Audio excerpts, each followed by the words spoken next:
Good evening, everybody, and welcome back to Workbench Wednesday. It's been a couple of weeks since we've done this. Just one moment.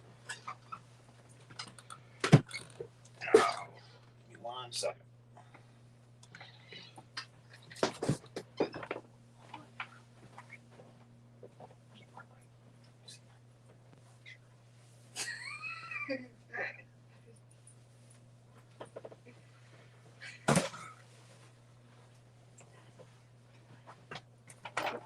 Okay, we've got our co-host here tonight, so she'll be on here shortly as well.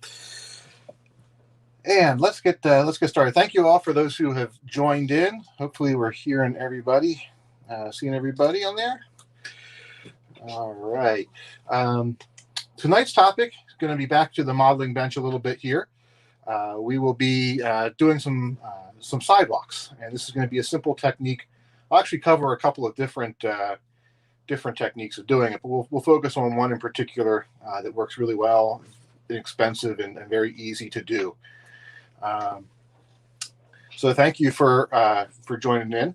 It's been almost a month since our last one of these, when Megan came on and helped us with the haunted houses. So I hope everybody got through Halloween okay and had a fun time. And now we're getting full on into the holiday and train season. So it's going to get quite busy here for us at Lionel, and I'm sure for everybody else at home as well over the next couple of months. And since we last talked, we've been to a train show. We've done some wonderful social media outreaches. We've released our new Class A. I see one person already asking when the order deadline for that will be. You've got plenty of time. We won't actually even start taking orders on that until the catalog comes out in January. So you've got plenty of time on that, and plenty of good things to look forward to. So this is the time of year when probably a lot of you are getting your trains back out again, or maybe you have them up year round and really get back down to the trains and start working. And now the weather's getting colder and the days are a lot shorter, it's model railroading season. So this is a simple technique, as I said, on making sidewalks that will work with any scale. You just size it up or down to meet your needs. And it doesn't cost a lot of money, doesn't take any particular set of skills, and you'll be able to do these like a professional in no time. Before we start on the ones that we're going to do, let me zoom in here a little bit on the Workbench cam, and I'll actually have my able-bodied assistant Chloe here come in and bring her in for some close-up shots as well. Move this around a little bit. Add in the Chloe cam. I'm actually going to pull my ugly mug off of here for just a minute. Okay, we'll start off with a simple diorama here, a little show and tell. It's got a couple of different styles of sidewalks on here. We've got some brick in the front and concrete on the side. And I'll let Chloe get in nice and close on that so you can appreciate the detail. The brick sidewalks are resin castings. These particular castings came from Bar Mills. They make them in multiple scales, I believe at least 3 or 4 different scales, and several different styles.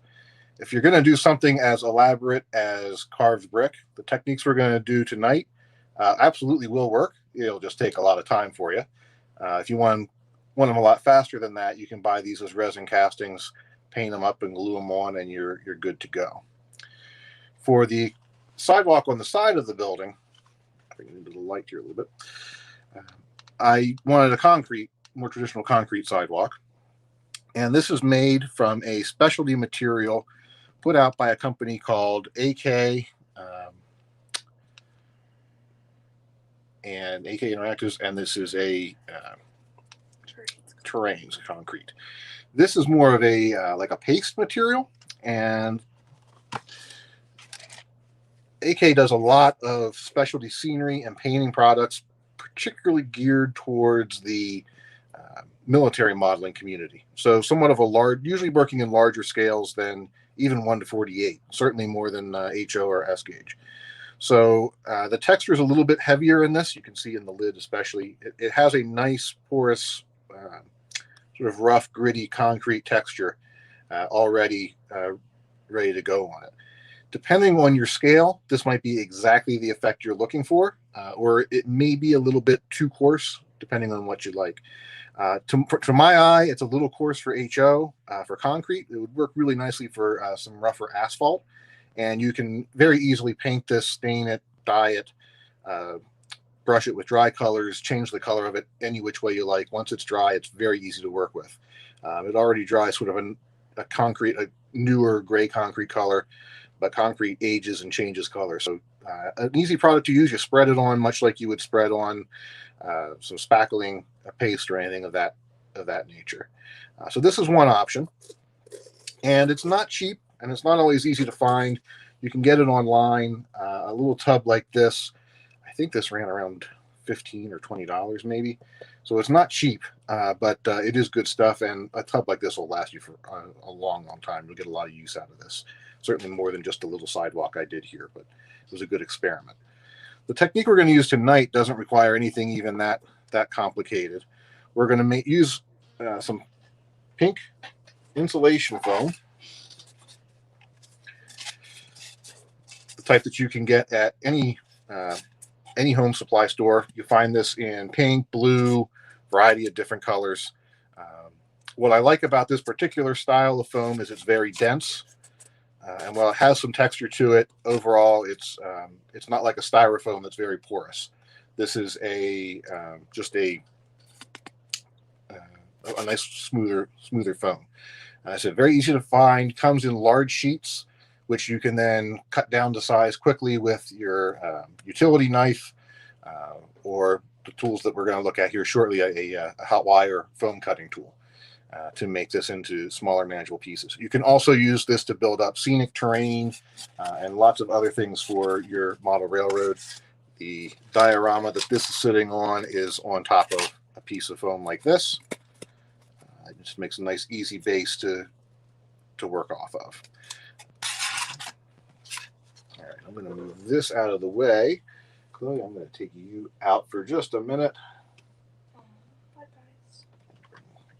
Back in, set that up there. Okay, so we're going to start with a piece of foam like this, and what I want to do is cut this down to size.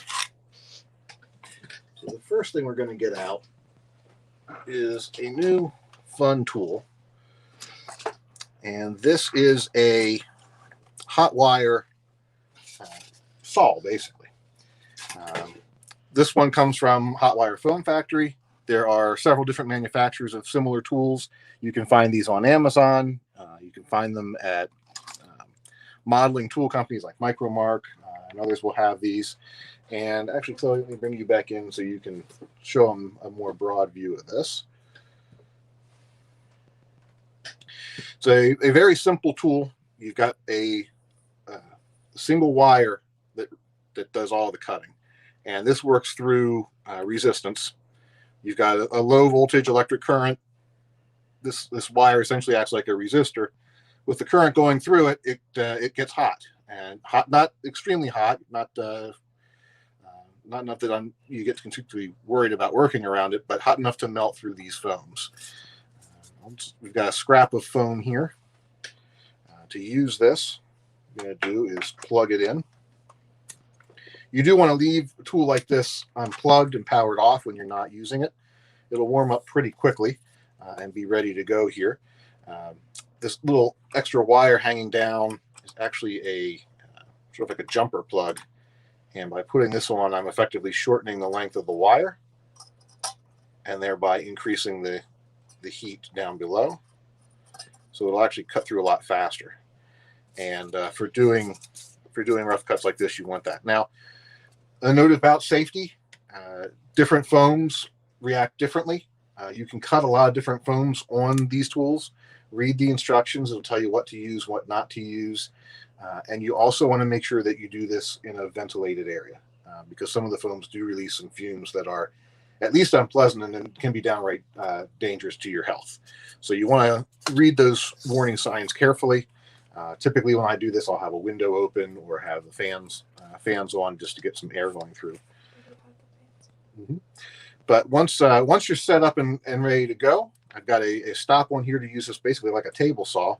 And Chloe, if you want to zoom in right here on the on the blade, all we do is pass that piece of foam across the wire, and it cuts through it literally like a hot knife through butter. You want to let the heat and the wire do the work. I'm not really pushing the foam through at all. Pushing the foam doesn't make it go any faster or any better. And as you can see, we get a pretty nice thin layer of foam here when we're done. You can get really nice thin cuts with this. That's why I like this tool. It's really good for making the thinner passes. So off of a 1-inch thick piece of foam, and obviously this is a scrap. It's off the end. It's old, so it's not maybe not the best thing, but off of that 1-inch wide piece, time after time, we can repeat this process and get as many sidewalks as we want. You could do these in different sizes. You can do them in different shapes. This is just one potential use of this tool. If I take the guides off, we can do all sorts of cuts, angled cuts, miter cuts, multi-angled things, you name it. Okay, so real easy tool to use, not terribly expensive. A nice thing to have in your collection, in your arsenal when you're doing some modeling. When we're done, we unplug it, and as you can see, it'll be cool to the touch in a matter of seconds. Right, so nice thing to have on hand. We've got a couple of other sheets that I had done here earlier, so if you want to make larger pieces to do roads or driveways or building foundations, you can do that. They also make tools that allow you to do this freehand that aren't rigid to a base, and they're helpful for cutting down those big sheets. They're also very helpful for sculpting mountains and other fun things that you may want to do. So really nice tool, really handy to have, really easy to use. And that's the first step of the process, is making your sidewalk materials, the base that we're going to use. Okay, so as I said, I've pre-cut quite a few of these. We've got them here. Let me try and lower this a little bit. Seems to have zoomed out on me. Next, we're going to add some markings and turn a sheet into a sidewalk. All you have to do, you can determine the width and the size of the sidewalk you want is really entirely up to you. A 1-inch wide strip seems to work pretty well for HO scale for a normal size sidewalk. For O scale, you might want to go a little wider, a little narrower. Of course, in the real world, they're all different sizes as well. The sidewalk leading up to the front of a house may only be a couple of feet wide, whereas on a busy city street, it may be 10 or 20 feet wide, depending on the volume of pedestrian traffic that you need to have. So the next part of the process that we're going to do is we're going to add our expansion joints into the foam. And that's easily enough accomplished with a straight edge and a hobby knife. Here. For the sake of keeping it very easy, I'm going to do this in 1-inch wide segments. So that would be about 4 feet in O scale. When you do this, use the back of the knife. Don't use the cutting blade on the knife. Use the back of the knife to score the lines. So I'll score one, slide my little square over, score it. You can see you very quickly can knock out several feet of sidewalk without any trouble. Yeah, I'm still on camera. If you don't get all the way through or you go too deep, it's not a big deal. You can always come back and re-hit it.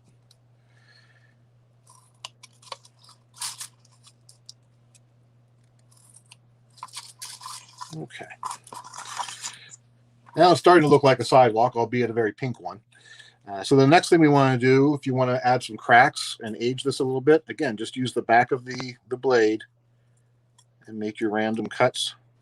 You can make them as varied as you'd like. If we want to chip out a corner, we can do that. If you want to rough up the edge a little bit for a curb, or if you want to add a bevel, this is very sandable. I'm going to use a sanding stick.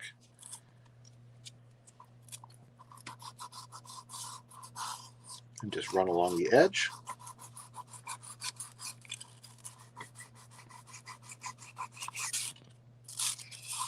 And that gives a nice little round for the curb. So lots of things you can do. You can make these up as much as you want. If you wanted to do this in individual tiles, you could do that too. If you had say a tree on your diorama and you wanted to make a tree stump, you could simply cut through, break one off, and have it pitched up like a raised sidewalk around going over some tree roots and things like that. So real easy to work with. The next step, obviously, is we want to add some color to this and maybe just a little bit of texture. By the way, if you don't have access to the foam and you want an alternative for this, or the foam cutter to make it nice and thin this way, a good substitute for this would be basswood. You'll get very much the same effect. I prefer basswood over balsa wood just because it's a little bit more dense and a little more sturdy, but either one will work for you. And then you can give it a little texture with the paint we're about to use, or some drywall compound over the top of that will also give you a good textured finish if you want something a little bit more porous. To paint, we're going to use a chalk paint. These are available at any of your art supply or craft stores. I picked this one up at Michael's earlier today, but any of them will have that. The color that I'm going to be using here is called Cocoon. This is one that if anyone has watched Jason Jensen's Train channel on YouTube, he does some amazing modeling, and this is his go-to for concrete, and I see why. It's a great color for a slightly aged concrete, but there are plenty of other options out there available. Picked up another one here. This is, I think they called this Sandstorm. Different brand. This one's from Folk Art. It's a little bit more gray, a little less in the tan arena, and that gives you a nice look for a slightly newer concrete. You can mix and match. You can also, once we're done with this, stain and paint to your heart's content to get a variety of different looks. The nice thing about the chalk paint is it has a little bit of a very fine sand texture in it. So I'm going to shake it up a little bit first before we get going here.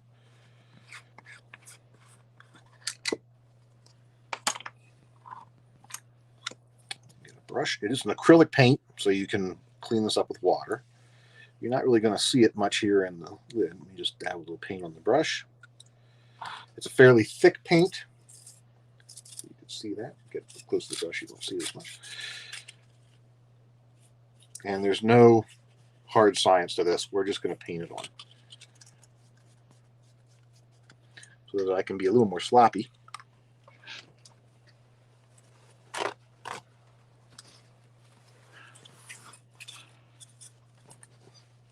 That's why I put the sweatshirt on.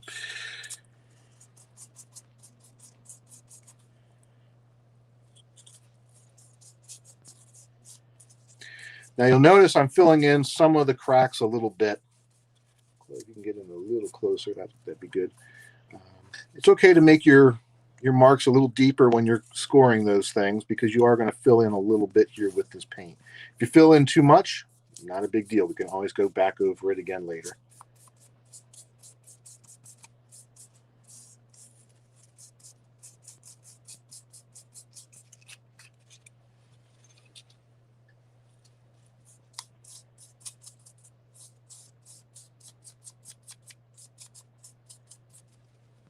Don't forget to do the sides.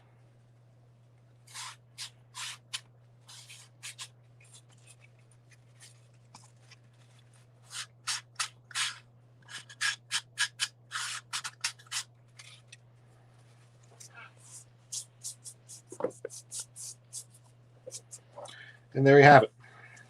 It's already now starting to look pretty believable as a sidewalk. So you'll zoom in on that a little bit, and you'll see it's got a nice amount of texture to it. Not overdone, but a decent bit of grittiness to it that gives it that concrete or stone look, and not so much like a piece of foam, but not overdone either. I'm just washing my brush out here in a little bit of water. Brush so it stays good.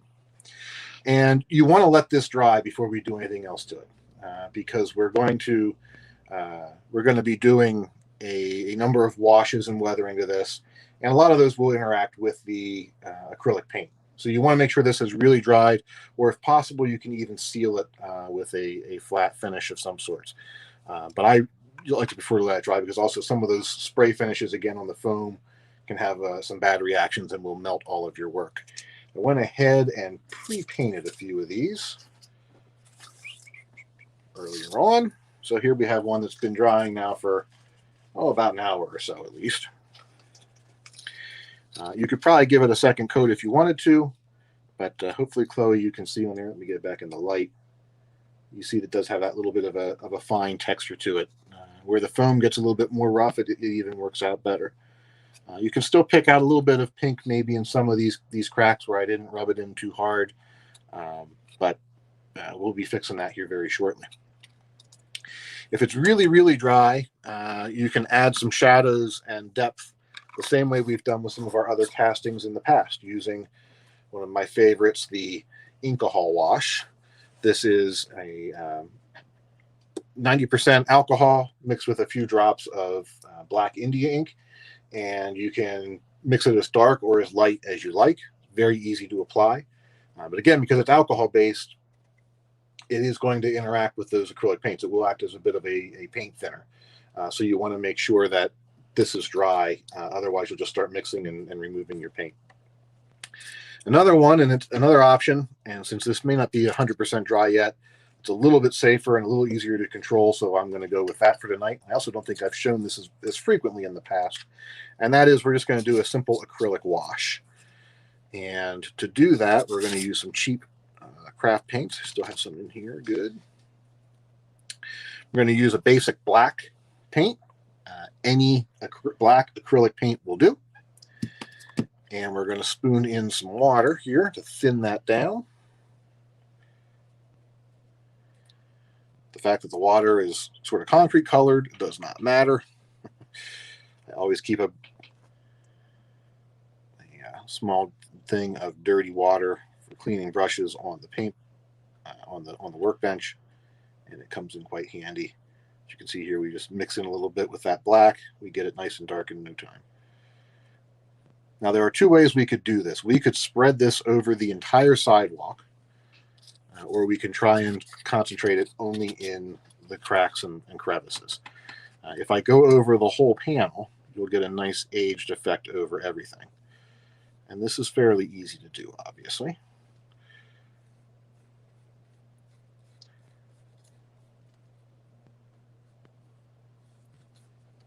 If you think it's too dark, get a little water and mute it down. At this stage, it's very easy to just blot it up.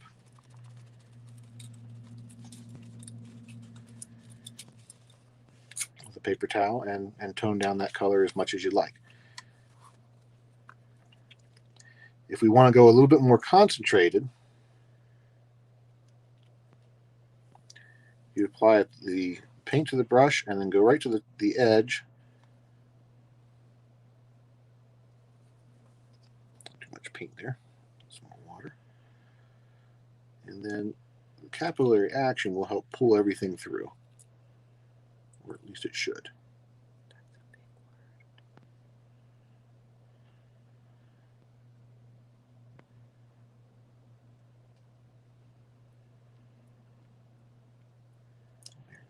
Here, just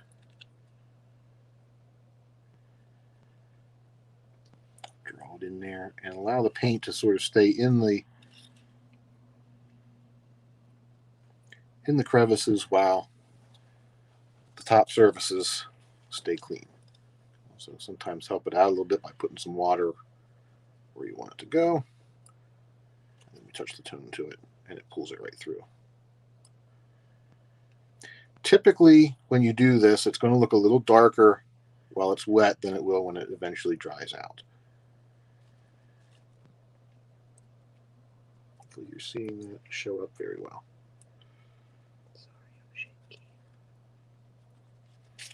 Okay.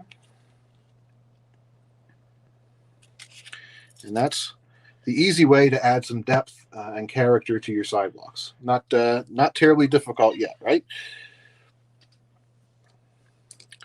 The last thing we can do, just to add, again, some more shadows, more shading, more color differential. By the way, if we want to change the color out somewhat, if you want to, let's say, put in a newer patch, I'm going to grab this other concrete color that I have just because it's right here, but any of these acrylic paints would work. Any light gray or darker gray will work just fine. But we can do that as well. We can take some of the lighter stuff and just go right over the old paint.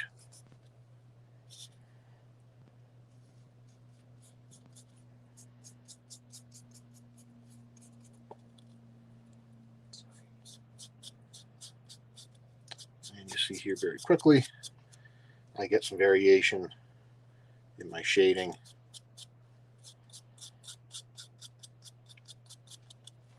And now it looks like I have one panel that's been newly done. Same thing works here on these other panels. This is going to look a little sloppy because I haven't given it time to dry, but it's another good way around fixing your oopses. If you have a color that's close to your original color, we can go right over top of that lightly. And now some of those extra shadows, like for example right in here, we'll just paint over that. And you don't get that overcast effect. It just tones everything together. Very easy. The more layers of color and subtle layers of color you can put on, actually the more realistic a look you're going to get.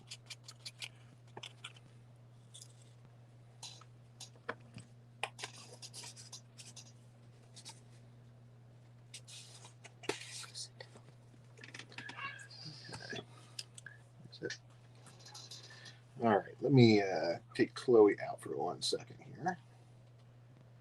All right, zoom in and show you what we've got going so far. Last thing I'm going to do tonight to this, just to give it a little bit more appeal, so we're going to go in with some weathering powders. These are ones you've seen me use before. These are from AIM Products. There are a number of manufacturers of these out there. I think I picked these up about 15 or 20 years ago, and you can see how much of them I've gone through. So if you get a nice set of powders, they will last a long time. And again, I'm going to use a lighter gray here and get one of my stiffer brushes.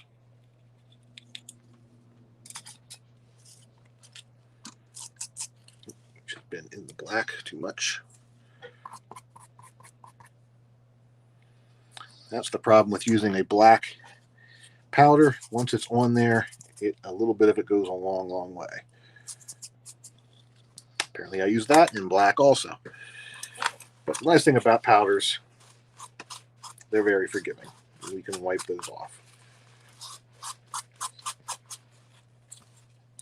Let's see if I've got a cleaner brush here. Typically, I also keep a separate set of brushes on hand that I only use with powders. Because once you've put them in powders, putting them back in liquid, you gunk up your brush and you gunk up your powders. It's not a good thing. So as brushes get too old and worn out from painting, switching them over to being a chalk brush or a powder brush is a better solution. I'm getting horrible results here because the concrete is still wet. Let me grab another pre-done sample. Here we go. This should be drier and let you see things a little bit more clearly, hopefully.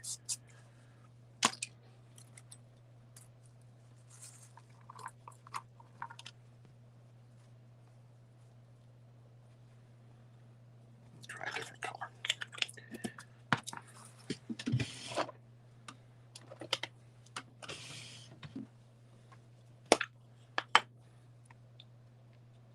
One nice weathering technique to do, especially along edges of Edges of your sidewalk or where they meet a building is to put a little bit of an earth color where you would get the splash up and the water runoff from the ground nearby.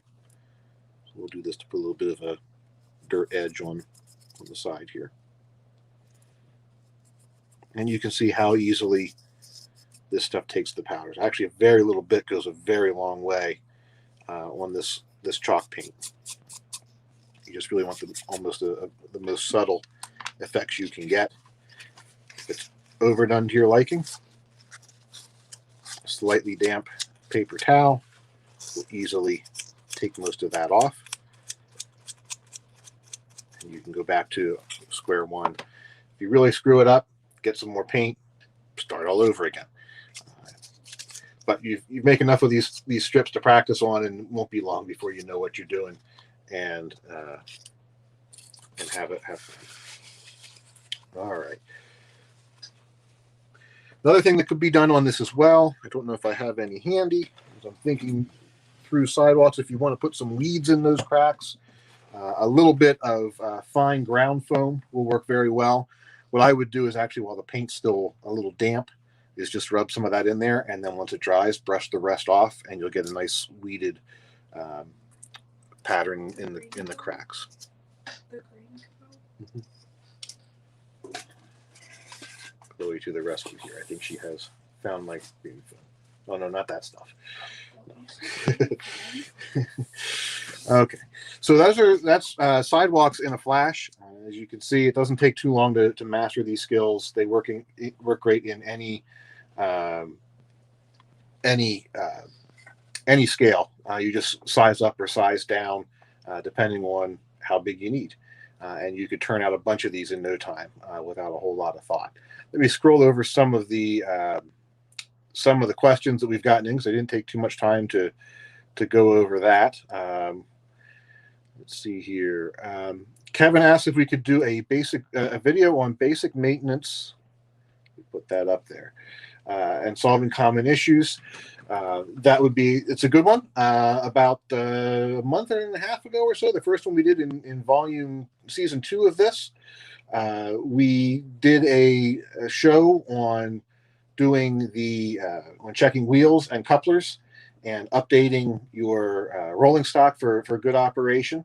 So you may want to go back and look on YouTube for that one. It was a pretty well received one. We covered a lot of things, from gauging your wheel sets and couplers to changing and adjusting wheel gauge.